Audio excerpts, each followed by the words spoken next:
Like, I've heard on numerous occasions of people who just work, they live their life regular, and then they blame the kid for the things that they couldn't do in their lives. Yeah. As if them having a child was the very reason why they couldn't succeed, when there are people who, there are single mothers and single fathers succeeding everywhere, and they use the kids as an excuse. Oh, well, I had you and then I started gaining weight and I've been fat ever since, or I had to quit school because you came, or stuff like that. Like, your kid didn't ask to be born, so why are you using them as an excuse as to why you can't do something?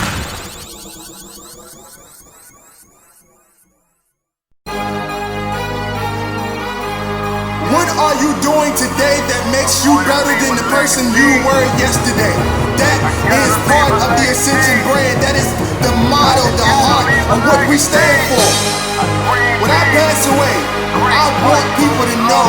I want people to remember me, not for the time that I've spent on this planet, but for the things that I have done to contribute to society.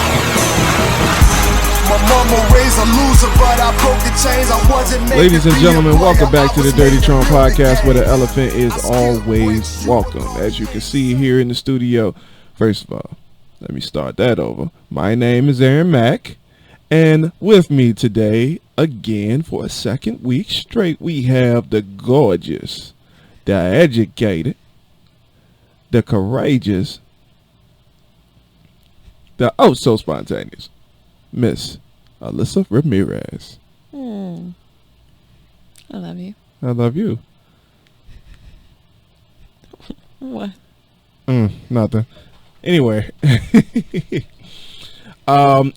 Marcus will be back on next week's episode. Him and Coco are still on their vacation to Baltimore. They took a week off, and they will be back next Tuesday's episode. So for everybody who's missing those two, they will be back in attendance. And we have some wonderful news. Miss Alyssa might actually be joining us at the table again. Maybe. She will be off during the podcast now, so she is welcome to join whenever she feels like it. Whenever she decides to bless us with her presence. Recently, we have been on sponge mode, just getting all type of new information from all these different mentors and different sources. Just like being in the student seat and just learning everything that we possibly can. And the more and more I learn, like, I just started to realize like how I need the right people in my life and how things need to change. And I've always been on this generational wealth thing, and recently a term just came along that kind of put into perspective my entire mindset, which is generational wealth.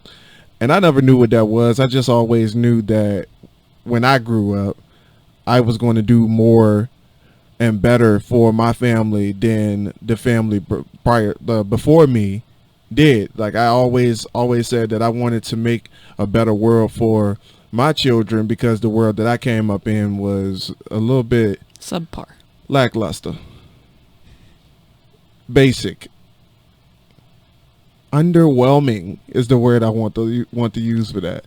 Because I just live like in this perpetual cycle where, and you know, like the old adage, you know, get a job, work that job for 40 years and then retire and all that stuff. Like my entire family has been doing that for ages. Like all of my family members have had one or two jobs growing up, just thinking that they grinding out. And at one point, at making $20 an hour at Walmart distribution center, I was one of the top income earners in my family. Mm-hmm. At $20 an hour. And I think that's pretty sad. That's, I just wanted to talk about how to set the next generation up for success. And who better to talk about setting the next generation up for success than the one that I am planning to spend the rest of my life with. Marcus, just kidding. You're so annoying sometimes. You know that? It's part of my job description. It's part of your job description to be a co-host tonight. And I'm speaking. Well, look at that. Okay. All right. So tell me, of all of the topics, like, why did this one speak to you? I think it was because Carl from Secrets to Success podcast really sort of resonates with me. I've always been the type to sort of say, oh, well, I can't be that person. They're way too successful. I can't duplicate that. They came from bigger things. They have better people around them. They have this, that, and the other. Yeah. They have all these resources. I have this. I'm raised by a single mother. I'm just one of the small family. I don't have somebody with a bunch of ties. I'm not some, what's it called? Silver spoon child. Yes, but that's not the phrase I was looking for. Trust fund baby. Yes. Not a trust fund baby. I don't have access to a lot of money. I don't have a lot of access to higher up people. I can't just wine and dine my people to like just have them be like, oh, here you go. Right. Here's your $50,000, $100,000 job a year. And just, I think that it resonated with me because he said, and of course now I can't remember exactly what he said. It's not who you are, but It's who you think you're not. yes. It's not who you are, it's who you think you're not. Yeah. And that resonated with me. And also what just resonated with me was you saying that you always looked at other people and say that I can't be that. And Yeah. at one point in my life, I can remember being just like that. And now at this point in my life, I can barely remember why I felt like that. Like I got to a point where I was so hype on what I was doing that I was like, yo, there's no way that I can't be successful. Like, there is no way that I'm not going to be successful. Like, I remember saying things like, yo, I could never, and it's even, and I told you recently, but I'm gonna tell everybody out there in listening land that there's this neighborhood called Camelot that's near my old high school, Petersburg High School, and I used to see the neighborhood. And it wasn't even like the top of the line, like fancy house neighborhood, like gated community or nothing like that. They ain't got a guard out in the front. Like they, like all the houses are like, it's pretty much standard suburb area. Like the houses there are like maybe 200K to 300K, maybe, if that much. And I always looked at that neighborhood like, man, I wish I can get a house like that. Man, I probably never have a house like that. And I remember saying this back in high school, but I recently rode through that neighborhood with a whole different perspective. Like, I rode through the neighborhood just to look for properties that might be for sale, just so I could see how much those properties were. Like, my entire perspective on life is a lot different than what it was when I was younger. So it's like really crazy that you said that you thought like that too. Yeah. I mean, I didn't necessarily have like a particular neighborhood, but I mean, I was always like, oh yeah, it would be nice to have that sort of house, or seeing all the magazines used to be a lot bigger of a thing before Pinterest and all that, but just seeing all the different types of houses and people with these just amazing places to relax, or like the big happy family with the white picket fence, or the dogs or the kids, or whatever the case might be. And I was like, would I ever have that? No, let me ask you. I mean, it didn't exactly work out for a lot of people. It's like, what but it makes worked me out any for so different? many like it worked. It did work out for so many people though, so many other people. I mean, yeah, they could have moved from across the country to get that though. I mean, you got it though. Does it matter how you got it? I'm just saying. Well, let me ask you though, like, do you still feel like that? Like, do you still look at it like, I would never be that? Because my standards, I'm more about comfort than just extravagant. I just want to be happy. I think that if I have to sacrifice happiness versus having a lot of money, or if I have to sacrifice too much happiness for a bunch of money or material things, I'm always going to have the happiness take precedence. So it's not going to be hard for me to get what I want, but What is it that you want? happiness. Like, I mean, I want a what house that I'm not stressed out about being able to afford, about whether or not I'm going to be evicted the next month. I'm wanting to not be in a cramped area. Right. But, I mean, I'm thinking like 4,000 or 5,000 square feet. I could do that. Yeah, I'm thinking like 4. I don't think I'm gonna be like Jamal. Like, I got a house that I'm gonna get lost in. Like, I don't think 18,000 square feet is like living space. I think that's like a hospital. That's bigger than a hospital. I wouldn't think so. I don't know about that one. Maybe he could definitely fit a Wawa in there though. Or two. Maybe. Yeah. 18,000 square feet. That's a. I mean, I ain't gonna say it's ridiculous because I mean I don't know how much family he got and he might be hosting, but that's pretty much small hotel size. Yeah. Like, seriously, that's small hotel. Like, that's the motel up the street, 18,000 square feet. Like that's a commercial space. Like, oh no. You can convert a Walmart at this point and probably have less square footage than Jamal's house. Probably. Oh man, so. I think you wanted to talk about college and things of that not nature, only like college, but setting your future family up for success or generational wealth. Like, how do you feel about generational wealth? Yeah, so I mean, just kind of what Carl was saying. He was always the type to say, "Oh, I could never have this, never could have that. Not going to push for this, not going to push for that. Right. I can't attain it. Why reach for the moon if I can't get it?" Right. But I mean, like, I'm sure that my mom felt the same way. She hardly finished high school, went off and got married to the first person that showed her what she thought was real love at the time. Mm-hmm. And having this dream of doing marine biology and having this great successful career, this, that, and the other. Ended up going the route of not doing that. But knew that she wanted more for her kids, so me, as well as my sister, the other one's likely going to go to college, and my little brother, like, we're set up around the people that help push us or get us to have the goals and these successes, and celebrating small achievements and celebrating the next ones and building on to the next and setting the next goal and this, that, and the other. Yeah. She's basically, as Carl's saying it, she's passing the baton. She's not necessarily being like, "Oh, go get it." Yeah. Go get the baton from the stands, then go finish the race. Right.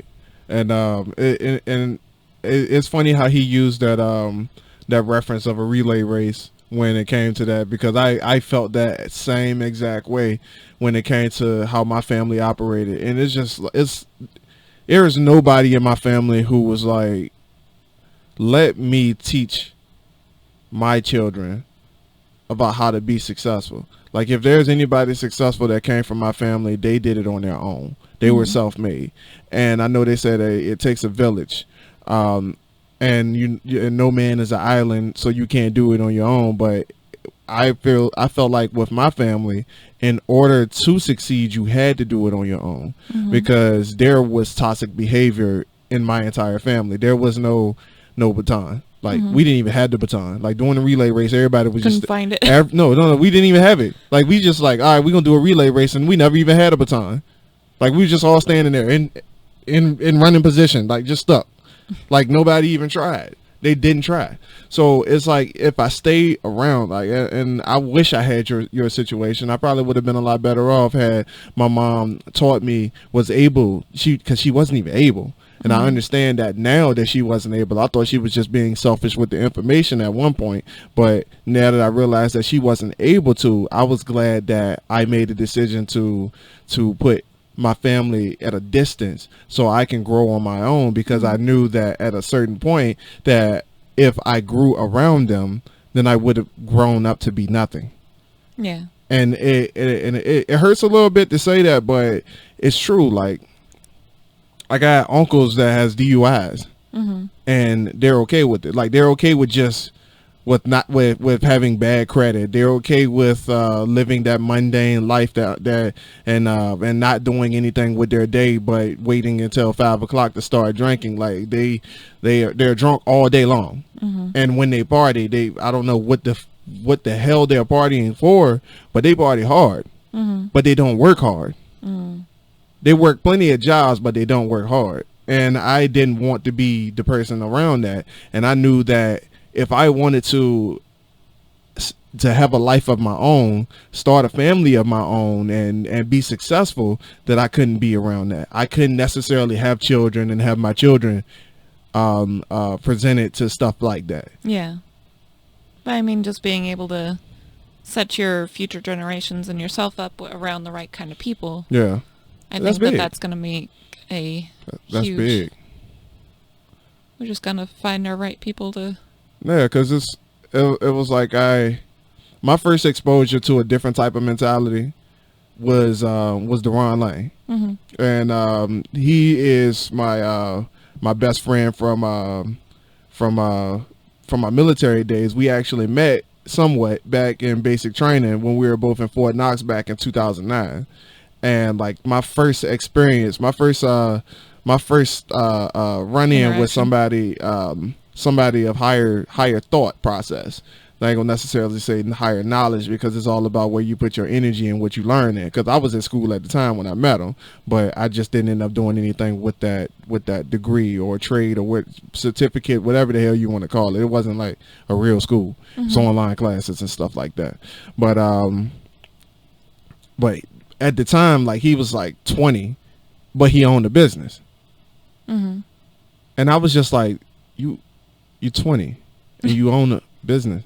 Like, I'm sitting up here, like, at that time, like, I'm about to buy a car, and he driving an old truck, old beat up Chevy S10 from fucking 1993. Like, and like this thing, like, he like duct tape on the thing, like not necessarily duct tape on the thing, but like he was like riding till the wheels fall off for real. Like, he had like 200 plus 200K plus 1,000 miles on it, and no, I just realized what I just said. He had 200,000 plus miles on the truck, and he was using it for business and driving it back and forth, and he was like taking all these plane rides to the places at the age of 20. Like, he was working for himself, and I was like thinking like, yo, and even then I knew him personally, and I was still looking at him like, yeah, I probably can't do that because I ain't go to school. Like, I always thought like I couldn't do what he did because I didn't go to college for what he went to college for. But then I realized that the information that I was given was wrong. But because I seen him, because I experienced watching him from the outside in, I knew that there was something more for me.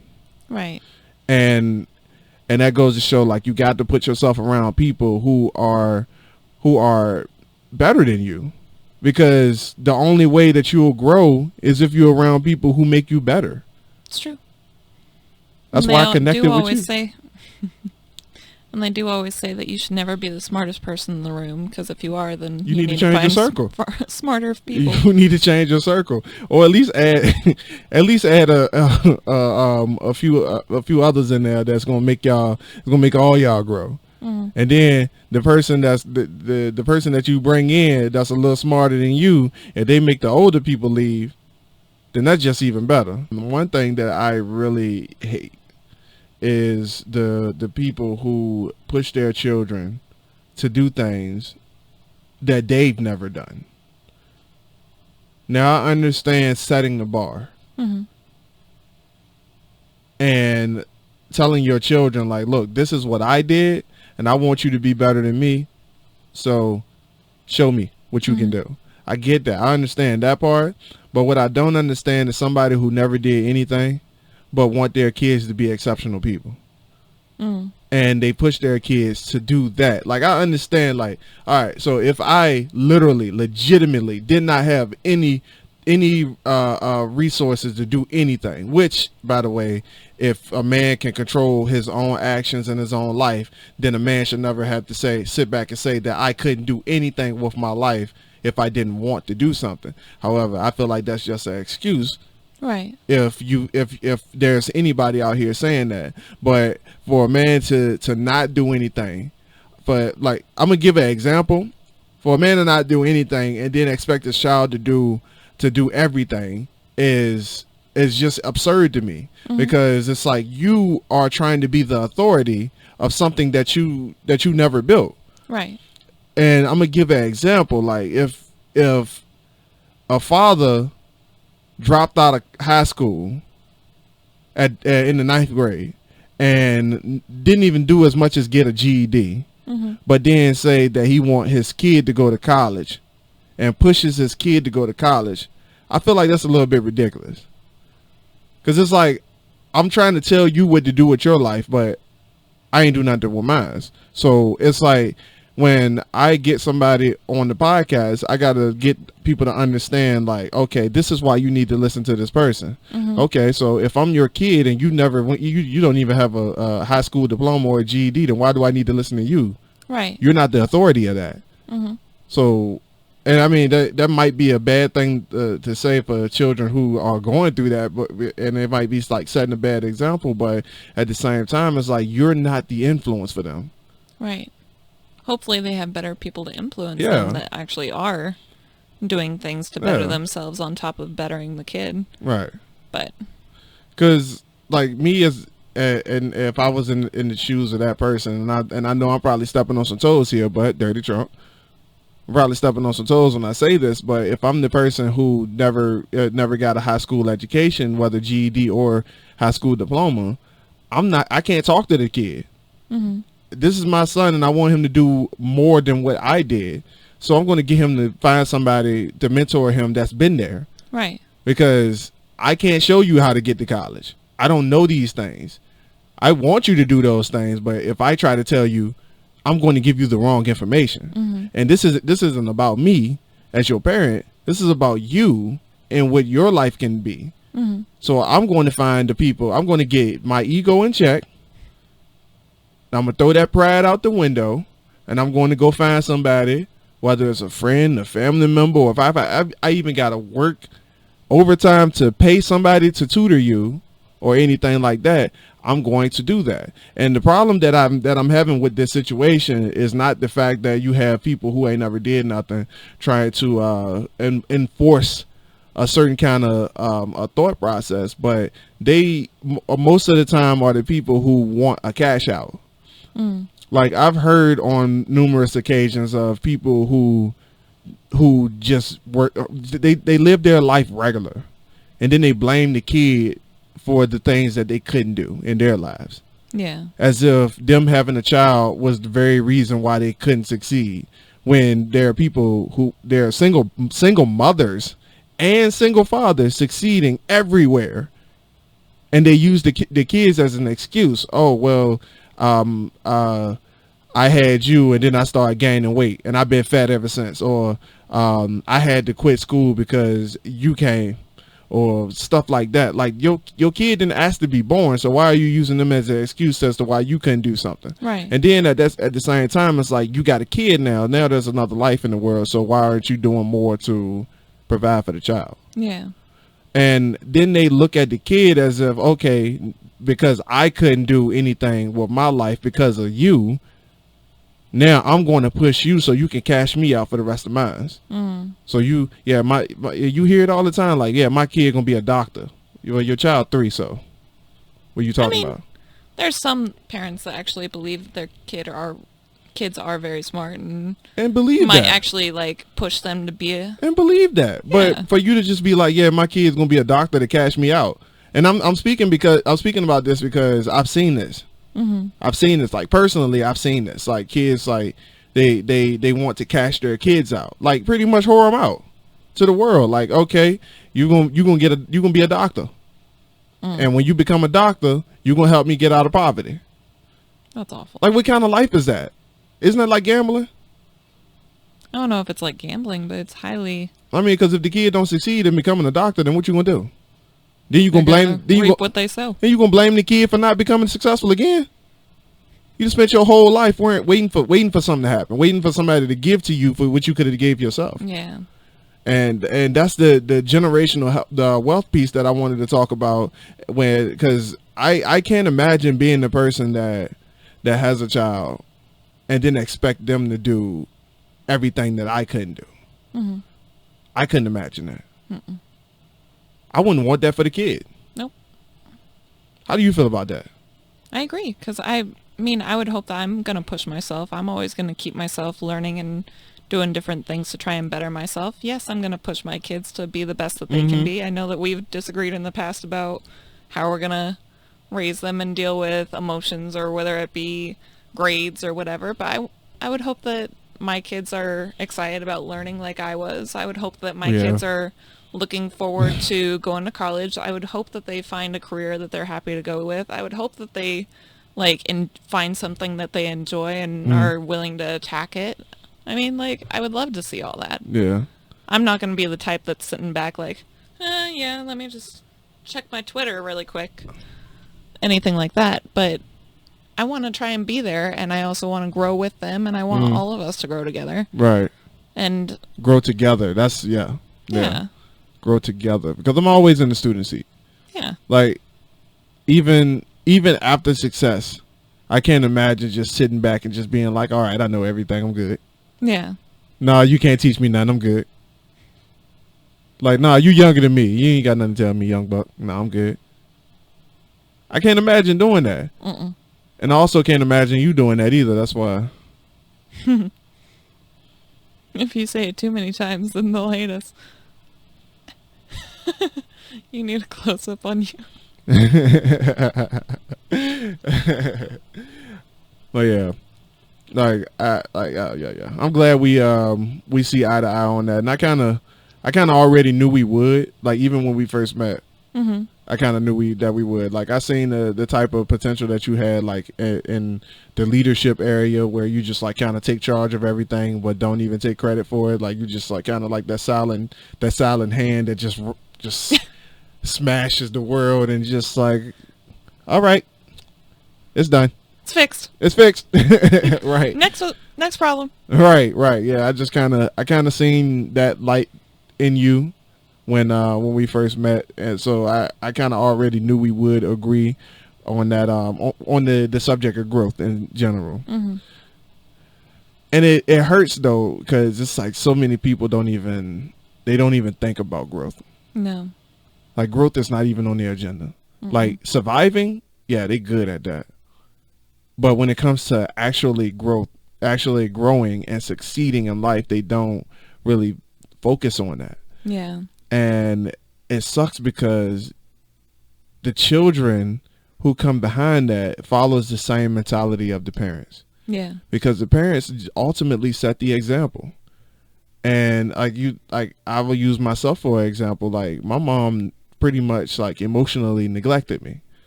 And I realized with my ex and her daughter, I kind of did the same thing in that with her. And it made me look at myself I really got to change. Because when I really do it, I want to set a better example. Yeah.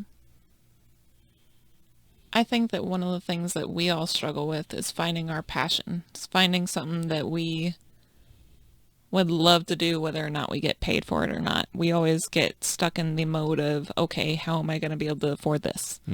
How am I going to be able to, I don't know, live. Yeah. I mean, even myself, I'm nearly 27 years old, haven't necessarily found what I'm passionate about. And I think that I just have not spent enough time trying to find it. Right. I just know that I want to change the world somehow. Some way, some godforsaken way. Which is big in of itself, but you just need to figure out how. Yeah. Yeah. That you're passionate about helping. Yeah. Changing the world just happens to be a byproduct of helping. Yeah. That you care about people to a degree. I care about the way that people treat people. Right. But that's just pretty much the same. No, because, in a way, I care more about, we need to stop hatred in the world. Yeah. And I don't necessarily know Peter from Jim or whatever the case might be. I'm not so much thinking about one individual or one group. Right. I'm thinking about the cohesion between all of us, all around the world, and how we treat the planet, how the world treats us. Right. and how it's a cyclical sort of relationship, and how the things that we do impact the world itself, and how it makes an impact on us in the end as a byproduct. Like, we shouldn't be killing off all these species that could potentially, like, be an enjoyment for somebody else later, or help our ecosystem survive in general. I mean, coral reefs are nearly dead. Yeah. And not only do people like to travel to them, like, other planetary species Live survive in on them. Right. Everything matters, and it seems like a lot of people have lost that. Even flies matter, and people just swat them dead all the time. That's because there's poop on them, and they just land on everyone's food. They just land on everything, and they don't care what they land on. All flies matter. Not all flies. Not horse flies. They bite. Oh man, they're horrible. Have you been bitten by one? No, I don't think. It's horrible. It's horrible. I don't think they bite. I think it just they do. That sucking. I googled it. That sucking thing that flies do. I think it just like do that to your piece of your skin. Ew. Like, for the most part, I just want to stop the 40-hour capacity, the 40-hour mentality, the grind for 12 years in school just to grind for 4 more years in school just to grind for 40 years in corporate America and hope to retire or just live life by accident. Like, I'm tired of that. Like, my mom did it, my dad did it, my dad died doing it, his dad died doing it, his mom died doing it. My mom's mom, she was a hustler. She was the only hustler I ever seen in my entire, well, actually my whole family was hustlers, but they did it wrong. They did it backwards. They hustled backwards, and they tried to hustle fractions. They tried to hustle things that weren't supposed to be hustled, and most of them, they just got by doing it. But they never succeeded at doing it, because you can't succeed doing underhanded tactics.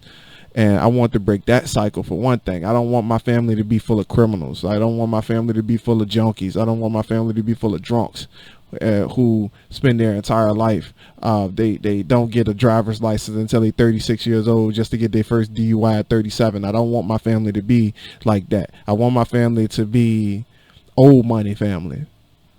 I want my family to be like the Rockefellers, which I know that probably would never happen, because I mean, you need the Rockefellers got a whole 200 years on us, like, so I know we couldn't be like them, but we can damn sure start. And that's what I want to do. I want to do the family banking thing. I want to keep everything in the family. I want to grow my family and see my family become something and flourish at something. I don't want my family to be working at the same job. That's not a legacy to me. Yeah. That's not. It's like, I don't want my family to be working for somebody else. Like, I feel like it's disrespectful for me to have children and have my children work for other people. Like, I just feel like that's disrespectful to my children. And I also feel like it's disrespectful to you. To me? Yeah. What do you mean? For me to allow our children to work for another person, I feel like it's disrespectful to you. I'm not going to push it. But if you want to explain what you mean. Because as we all right, so eventually we're going to have kids. Yeah. And me as the man, and with our marriage vows even, I vow to protect you and everything that you hold dear. You hold your children dear to you. They're important to you. They're special to you. And they're special to me as well, because I'm the father. But you'll always be more attached to the children than I would. But for the fact that you gave birth, you carried for 9 months, it's part of life. I understand that. And so I feel like, for any reason I allow our children to work for another man, I feel like I'm a failure in life. Like, I feel like I failed you as your husband. I feel like I failed them as their father, because there's no reason for me to have the knowledge that I have right now and allow my children to grow up for 18 years until they go to college or go to do something else, and the first thing that they have to do is go get a job because they can't afford to do something. That's fair. Being that I'm the protector and the provider, or as toxic masculinity says I'm supposed to be. I was about to say, until there's somebody that works just as hard as you. But I don't want them working for somebody else. I want them to work for their own family. With, not for. Well, they're gonna be on their own. But if they're gonna start working, I'd rather them work for us than to work for Sam Walton's grandkids. Or have to go get a fast food job. I want them at the age of 18 to go buy a fast food place. Like not going to work there, but you just like, hey, for your 18th birthday, I'm giving you a McDonald's. It's like I'm giving you a piggy bank. It was like, where the piggy bank at? And like, give them the address to the piggy bank, and they go to the McDonald's. That's your piggy bank right there. It's in your name and everything. Like that's how I want to live my life. That's how I want to grow. How I want my family to grow. Like I can't see the whole 40-hour mentality. Like my mom worked for money. My dad worked for money. Like everybody in my family, they work for money, but they never work for passion. So we got that same thing going on too. And we always work for the wrong thing in our family. They always work for money. So when somebody came along to say, well, the money don't motivate me, it kind of threw everybody off. And they didn't really understand that. Yeah. And they still don't. And you just have to find people that actually do believe it. And yeah, because it's not my job to make them understand, but it's my job to show them. So this has been today's episode of the Dirty Trump Podcast. This is a bit of a short one, but regardless, ladies and gentlemen, thank you for joining in. Thank you, Miss Alyssa. What's your gorgeous self? Anyway, thank you for joining me on this episode of the Dirty Trump Podcast and being my lovely, gorgeous co-host for the night. Just for the night. Just for the night. You ain't coming back next week? I was joking. Oh. I was joking. All right, everybody, check out all of our social media links in the description. Be sure to check out our website at ascensiondynasty.com and check out all of our merch, and as well as check us out on YouTube. And you can find the video for this episode streaming on YouTube on Thursday, the Thursday after this episode airs. So if you want to see the video version and see my girlfriend's gorgeous face, you can do his that. Wonderful expressions. Stop. Or so you can go check that out on YouTube at the Dirty Trump Podcast. All episodes will be streaming the Thursday after they upload. And how is that possible? The airplane mode is on.